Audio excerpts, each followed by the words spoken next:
Hello and welcome back to the Passion Stories podcast. I'm your host, Emma Cole, and I admit I'm sounding a little bit gravelly this morning. I was at a wedding last weekend and I think I was maybe talking too much. I know, shocking. Wow, never thought that would happen. And then, of course, I've been shouting at the TV watching sport. Again, not helped either. But I think that's what we've seen kind of in the past couple of weeks is the electricity around sport. And obviously top of mind comes the Lionesses reclaiming their Euros title, which was just amazing. We've got the Women's Rugby World Cup coming up on the 22nd of August, so mark your calendars. It's currently the Tour de France Femme, like Swift. Check it out, unreal stuff happening there. And it's just, how lucky are we to have so much wonderful sport to just enjoy, to soak up. That's why we love summer, right? Remember the Olympic summers and you're just like, is this the best possible couple of weeks ever? Yes, it is. I was extremely lucky to go to the London Olympics 2012 and watch some of the hockey, and weirdly it just came up as those cheeky little Facebook memories. It just came up as one of those, and I will never ever forget that. That was one of the greatest times of my life, and I wasn't playing. It was just, and it's like the community, the crowds, the people, everyone there, and you're thinking, sport is just something that we can use for such good and for such joy, and I really love it, if you haven't guessed already. Speaking of sports, this episode I am joined by Damian Hall, an ultra marathon runner, an activist and co-founder of the Green Runners. And Damian is an incredible runner. He runs really far and he breaks records. He's done things like the Dragon's Back race, the Spine race, the UK Ultra Trail Championships, the Mozart 100, the list goes on. And he's also got a ton of fastest known times. Unbelievable. He's represented Team GB. But what I think is really cool about Damian that we're going to get into is his view on, can sport ever be sustainable? And as an athlete, can you live a sustainable life? Can you be true to your environmental values? Because, a lot of the time you have to travel for races and things like that, and the questions of sponsorship, and it is just brilliant. So we're going to get into it. And without further ado, let's welcome to the podcast, Damian Hall. Damian, thank you so much for coming on the Passion Stories podcast. It is wonderful to have you on. And I've got many questions because you are a man of many talents. First of all, starting with sort of the running side, when did you get into running and why? Thanks for having me on. Well, I did run a bit at school. I remember having some cross-country runs that were went quite well, but I just wasn't excited about it. I always thought, why run without a ball at your feet when you can run with a ball at your feet? So I much preferred football, and running wasn't cool, and the cool kids weren't doing it, if I'm honest, and I wanted to be in with the cool kids. I do still enjoy football, but I just wanted to play football. But I used to win cross-country races at sort of sixth form level when the other kids were more into cider and cigarettes. But then I didn't really think about it for, well, I guess nearly 10 years, 20 years really.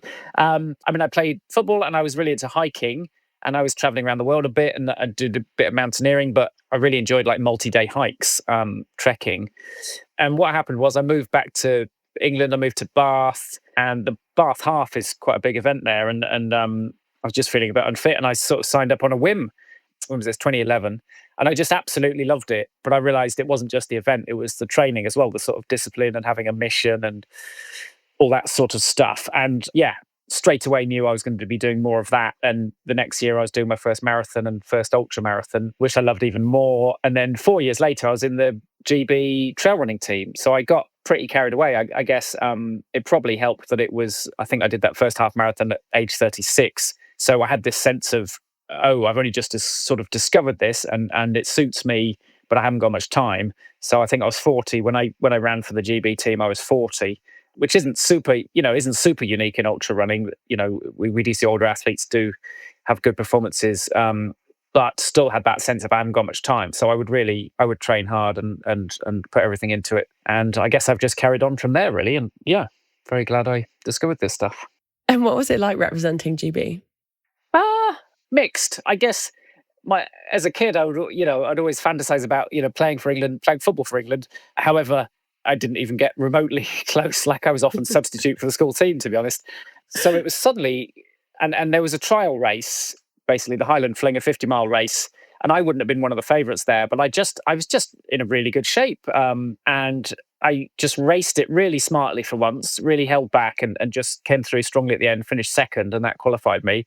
And I think that surprised everyone, including myself. And then, of course, it's amazing. You get this suitcase full of kit arrive with GB. In fact, I got the shirt just behind me. Oh, I love that. Yeah, it's on your the wall wall there.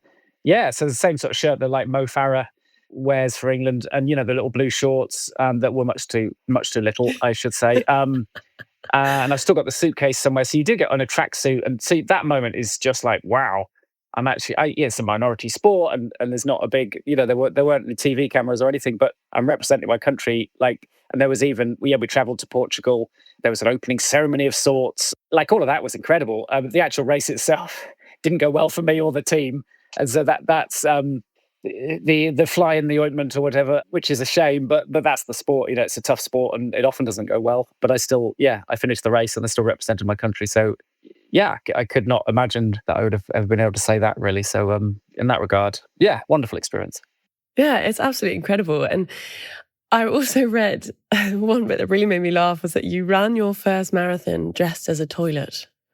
Why was that? Well, I needed to, I took a charity place. I guess it takes you maybe a year or two to work out that for, say, London Marathon or something, or this was actually Brighton Marathon, but you have to, the popular marathons, you have to be a year in advance and sign up unless you take a charity place, but then you have to raise some money. And basically, I signed up for WaterAid, and I just thought you have the choice between a tap and a toilet. And I just thought, my friends, they're much more likely to sponsor me if I'm running as a toilet, and they can make really bad jokes about me getting the runs or looking a bit flushed. So I did that. But when it came to it, because training had gone well and stuff, I thought it was a fun idea, but I was quite frustrated at the time because I wanted to actually run a strong marathon. And I had this big, cumbersome, sort of weird suit thing to carry. And I remember at some point in the race, someone said to me, a spectator said, "You're the first fancy dress runner."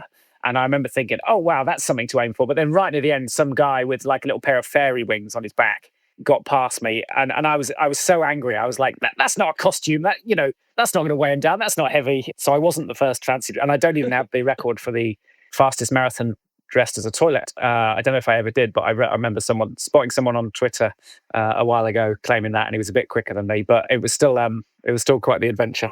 Yeah, definitely. And you've also done the Barkley Marathon twice, I believe, out in the US, sort of a very fabled experience in ultra running. Can you tell us a bit about it and why you took it on? Well, you say I've done it. I haven't took part.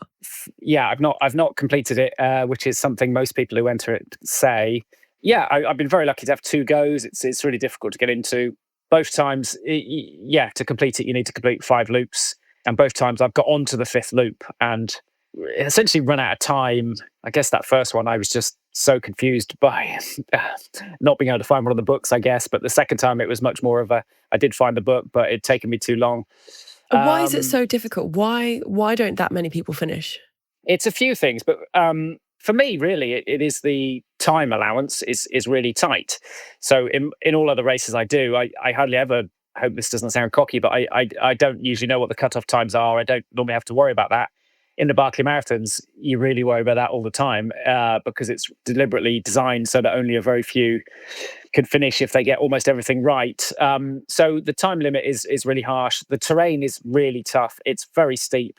They think each loop is maybe 13,000 foot of vertical sort of climb. So yeah, you're just, yes, it's almost all in woods. It all looks very similar. Very, very steep. You're basically hiking steeply up. Your calves are absolutely screaming, or you're tumbling down, down the next slope. It's just up or down really steeply, almost all off trail. And then there's a navigation element as well. So it's not a marked route. Instead, the books are placed in the woods. They're kind of hidden, but they're not. The idea is not. They're not meant to be like impossible to find, but it's so that you can prove you definitely went round the route. You can get a page from each book to prove you got to that point. So there's a navigation. It can be up to 15 books. So there's a navigation element too, and sometimes that's straightforward. But then in the nighttime, when you've been 2 nights without sleep, when you're going the opposite direction to last time, it's quite hard. It's quite hard. I've not been good enough yet to to do that for 5 loops. And the key difference is, yeah, you can do the early loops. You're allowed to run with other people. On the 5th loop, you're meant to be on your own. And that, yeah, the truth is that's when I've not been quick enough, I suppose, or not been good enough to get to those books in good time. So it's but I do feel, yeah, very lucky to have had a go, because only 40 people can start each year. So you're very lucky to have a go. So yeah, very glad I've had a go. I mean, that sounds just incredibly hard and brutal on the body. Why do you take on ultra marathons? How do they make you feel? Yeah, it is. It is odd, isn't it? When you look at it from the outside, it seems like people are almost punishing themselves needlessly, and sometimes paying quite a bit of money to do that. But honestly, what I've realized, I think, is that it's kind of feeling alive, really. You can have these kind of fairly safe, well organized adventures 2, 3, 4 times a year where you sort of feel most of the feelings. You go for this huge sort of mental and physical roller coaster. I love this quote from Ann Trayson, the great American runner, who would say, when you run 100 miles, you live a year in one day. And it does feel like that. You go through, you're euphoric, you're desperate, you're furious with yourself, you're, thrilled with how everything's going. You go through a lot. And, a lot of our life is in Western society anyway, at least for some of us, our lives are fairly predictable and safe. And I wouldn't want that any other way. But I think sometimes we just need to kind of live a bit and experience some of those things. And it's a really, quite safe, I guess quite privileged, if I'm honest, thing to be able to do. And it's really addictive. I've got lots of friends. In fact, I think all my friends now are people who do this, 2, 3, 4 times a year. And it's odd how addictive it is when you still get tired and fed up and miserable and want it to be over. But it's amazing how quickly your mind forgets those bits. Yeah, the sort of, what is it, rose tinted glasses as you look back on it. Ultra runner's amnesia, we call it. A day or two later, you've forgotten all the discomfort. And you signed up to another one. Yeah. You've done a lot of races, from the Spine race to the Dragon's Back race, a lot of fastest known times. You got a course record this year already. Is there a race on your list that you haven't yet taken a punt at? Yeah, I'd say there's a couple in America that are, such as the Hard Rock 100, Western States. But in America, they have different regulations, and some of the races can only have, I think Hard Rock only has about 160 people, and they do prioritize people who have done the race previously. So it's harder to get into some of those American races. I mean, I'm also very conscious of my travel nowadays, but they're probably the two that stand out as ones I haven't done and probably won't ever do, actually, because I've sort of given up applying because it was just, it was sort of a lottery thing, and I just got bored of sort of waiting and wasn't sure if they were worth the flight for me. So it's only those two really that stand out. I mean, there's some fun things in Europe. I might have a go at the Swiss Alps race. But yeah, I've been very lucky. I guess I've been doing this about 12 years and I've been healthy nearly all that time. So there's lots of things I want to do that aren't necessarily races, especially around Britain, actually. There's lots of trails and rounds and challenges to do. It's just endless, which is great. And considering that you started sort of, let's say, officially with your running in 2011, fast forward a fair few years, has the way you feel about running changed since you sort of set off for that, I guess, the Bath marathon that you did?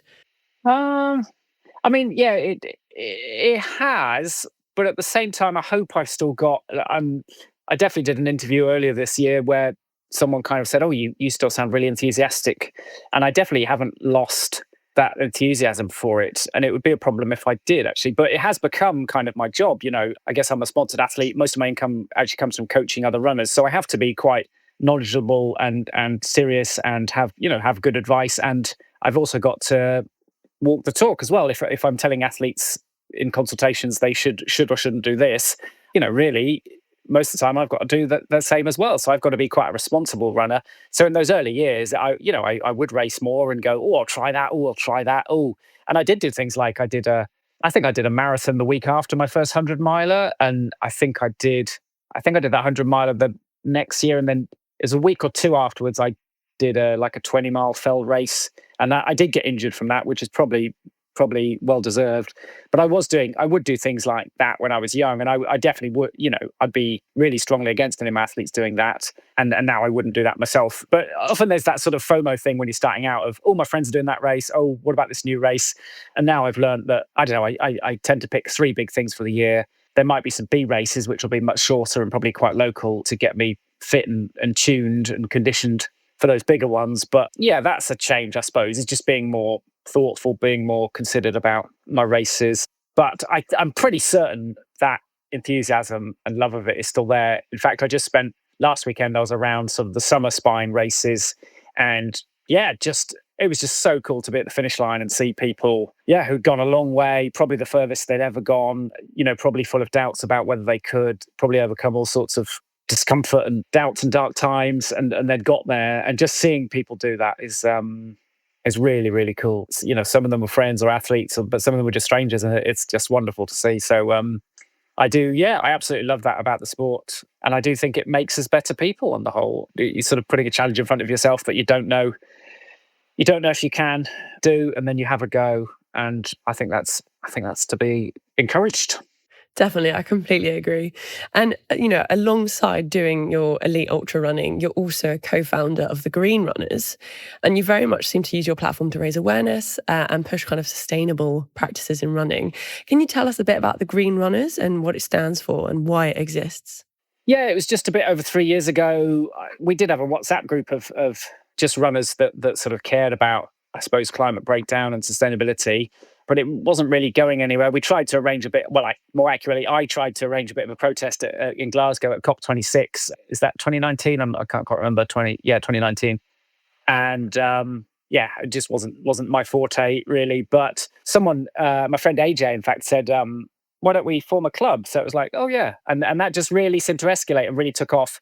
And quickly built a website, quickly created a bit of a logo and just launched really. And now we've got over 3,000 members around the world, including, people like Killian Jornet and John Kelly, Jasmine Paris, of course, who was there from the beginning.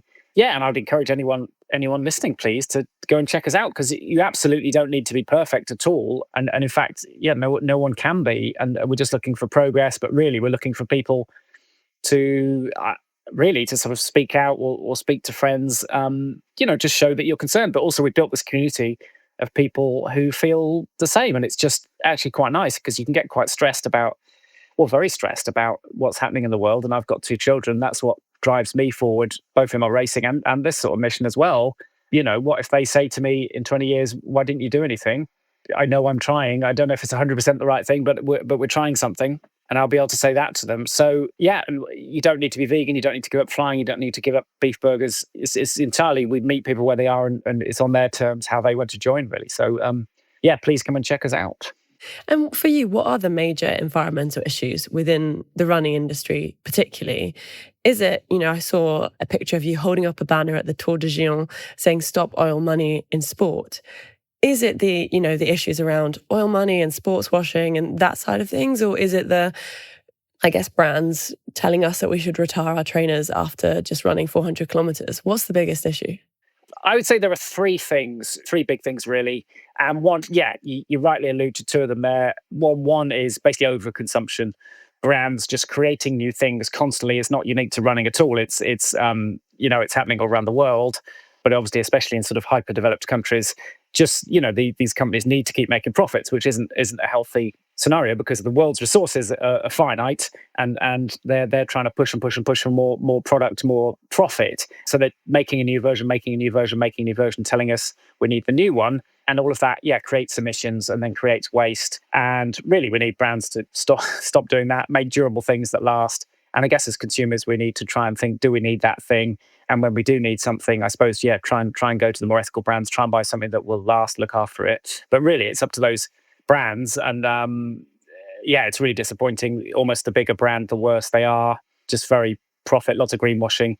I find it very frustrating. And then the thing that really annoys me nowadays, is the sports washing, which is a slightly different issue, which is, big oil, basically, or at least high carbon sponsors coming into the sport and, sports washing, trying to make themselves look socially acceptable when they know their days are numbered, but they're trying to say, hey, and they always, it's not just sport, they nearly always try and identify with like a children's development program. It's really cynical. And it's happening more and more in running. Last time we counted over 30 races that had high carbon sponsors. And if people are interested, do follow Badvertising on social media and look out for the Game Changer sponsorship pledge. And yeah, so these companies doing a lot of harm, and we see it in other sports even more. But it's coming into running, and that's what's upsetting. So yeah, personally, I won't do an event with a high carbon sponsor. And the third one, really, I suppose, is events themselves. And if you create, we're not against, obviously, marathons and events are so inspiring, and I want to do them, and there's so much good comes from them. So we're not against events, but often they're creating, like the Paris Marathon, every time it happens, creates as many emissions as well over 30 people in their whole lifetime, sort of thing. So, and usually the chunk of that comes from the travel and especially flights. So what is frustrating, I suppose, is race series like the World Marathon majors, creating a series that necessitates flights. Like that's, I'm not against, runners occasionally flying, but like creating a series that strongly incentivizes flying, to me, is really against the zeitgeist. What races should be doing is really, and I should praise the Mont Blanc Marathon here. They set aside, I think it's 40% of places for people who use public transport or car share, and those sorts of things. You need real incentives for people to do lower carbon travel. That's the sort of right way forward there. So yeah, 3 areas really that are causing problems. Yeah, I think it's so interesting as well. You mentioned there sort of, how you wouldn't go to a race that had a high carbon sponsor. Have you ever felt sort of as an athlete that because you don't want to go to this competition where maybe you have to fly millions of miles or whatever, that actually sort of problematic for your growth as an athlete or some of your sponsors? Or are you very clear on sort of that's your ethos, and whether or not they agree with it is kind of up to them? Yeah, I mean, I have stopped working with some sponsors because I guess the nice way of saying it is our values weren't aligned. I mean, the truth is, the obvious one is sort of UTMB. They have a high carbon sponsor. That is the biggest race in our sport. But to be honest, I had done it, I had started it 5 times already. My best race there has already happened. My days there, I was losing sort of passion for it anyway, in that I'd done it so many times. But I think most brands want their athletes there. But I guess I've been fairly clear. I'm not going to work with a brand who's going to sort of tell me what races to do. So it's difficult to say, if I'm honest. Like my current primary sponsor, Normal, are very supportive and totally get that. And I even said to them, this year I'm just doing domestic races and challenges, and they thought that was great. Yeah, I think I'm with the right people now, but certainly, I have stopped working with some people is the best way to say that. And I mean, yeah, it must be super hard as well, sort of the questions around sponsorship and things like that. And, for you, as you look at the future of running, because it is exploding, and it's not just sort of running, it's trail running and ultra running is just exploding. You look at how the industry evolving. Is it exciting? Are you worried about it? What are the challenges that you see ahead? I think ultimately I love it because running in green places, running on trails, running up and down mountains has been, life-changing for me. And I think it should be life-changing for everyone else too. So I think everyone should come and try it. Concerns, I suppose the bigger the things get, the more it does attract the wrong sort of sponsors. That would be my biggest concern. Some of us have concerns, I suppose, about doping, and there isn't much testing. But it'd be naive to think it doesn't happen. But I'm still managing to sort of just about have the performances I want. So I feel like it can't be that widespread, at least domestically. And it does seem to be drawn towards the races with the sort of prize funds winning, and most of these races actually don't have any prize money. So the incentive isn't huge, although UTMB, if you did well there, you'd get a good sponsorship deal. So, I think we've got to be careful about that. And then I also don't like what UTMB have done with sort of their World Series in terms of, creating a network where you're much more likely to have to travel far, which is usually a flight to get these stones, when it used to be much easier to do lots of domestic races to qualify. So I don't love that either. But ultimately, more people running on the hills, I think has got to be good. Yeah, definitely. And do you think that sport, not just running, but other sports as well, do you think we can ever have sort of truly sustainable sporting events? Or is there always going to be some sort of trade-off? Well, I think, that's a really good question.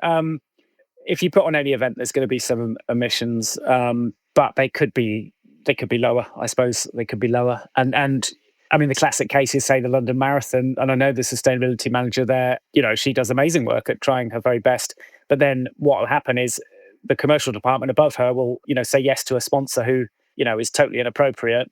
whereas they're really working hard on the travel and the plastic waste and things. And remember that something like the London Marathon, like millions of people watch that on television and get inspired and go and put their running shoes on and get out the door. Millions of pounds is raised for charities.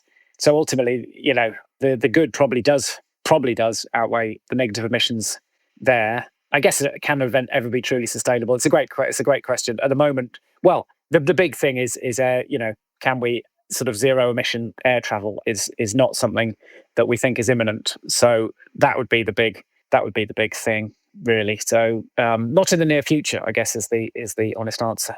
And for athletes who typically have to travel to go to these events, either to get points or to qualify for whatever the next event is, do you think these events, they should try and regionalise the calendar so that you could just ferry and train to the various events, depending on which part of the world that you live in? Yeah, I mean, that is kind of what I don't like about the new UTMB model, that it encourages people to fly somewhere for essentially a qualifying race. They have just brought some new sort of ideas in for incentivizing lower carbon travel to the UTMB race itself. Let's see how effective they are. I don't think they incentivize things enough. I mean, individual athletes can, you can pick your own things. You can do domestic races, but I totally appreciate it's easy for me to say I've done 10 to 12 years of the top races around Europe. I guess I belatedly realized I could get the trains to most of them and have started doing that instead. But yeah, I'm not here to lecture other athletes or even tell them what they should be doing. I think it's up to the racers to do better in terms of lowering their emissions overall and saying no to unethical sponsors and incentivizing low carbon travel. I think it's more up to the racers to do that. Wonderful. Damian, thank you so much for coming on the Passion Stories podcast. You've been a brilliant guest. Oh, absolute pleasure. Oh my gosh, so impressive. What a guy. And also very humble, because he can run extremely far, very fast for a long time. And it's just, I think ultra running is so incredible mentally, physically, on all of those levels. And also running a marathon dressed as a toilet. Can we talk about that?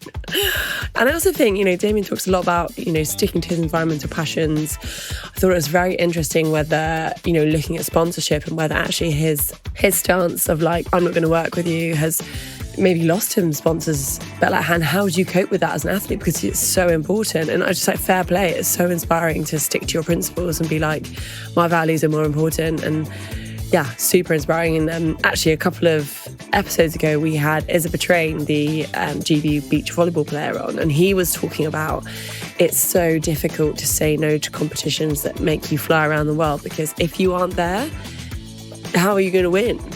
How are you going to progress to the next level? So for athletes, it's a really, really tricky one. I also thought the chat about kit is so interesting because, should you retire your trainers after 400 kilometers? Because that is what brands tell us. Yeah, it's just so inspiring, and I just want to get outside and go for a run now. What a dream. Wearing my old kit and don't need to buy anything else and just love the trails. And we're so lucky to have such wonderful trails to run on. Let's look after them, let's cherish them, let's nurture them. And as always, make sure you follow, subscribe, and share with your family and friends the Passion Stories podcast. And keep your eyes peeled, because we have a very, very exciting guest coming on next. Shall I give you a cheeky teaser? Okay, fine, I will. We've got National Geographic explorer and wildlife documentary maker Bertie Gregory. Cool, right? Very cool. So super exciting. So make sure you press follow or subscribe or anything like that, and you'll get notification when Bertie Gregory is on. So exciting. Mark your calendars. So the date is August the 21st. How exciting. And as Damian said, go and check out the Green Runners. You can join the community. It's an incredible community. You can check them out on Instagram, the Green Runners, and yeah, absolutely phenomenal work that they do. So make sure you go and check them out. Thank you for listening, and we'll be back in a couple of weeks. Thanks to TuneTank for the tunes.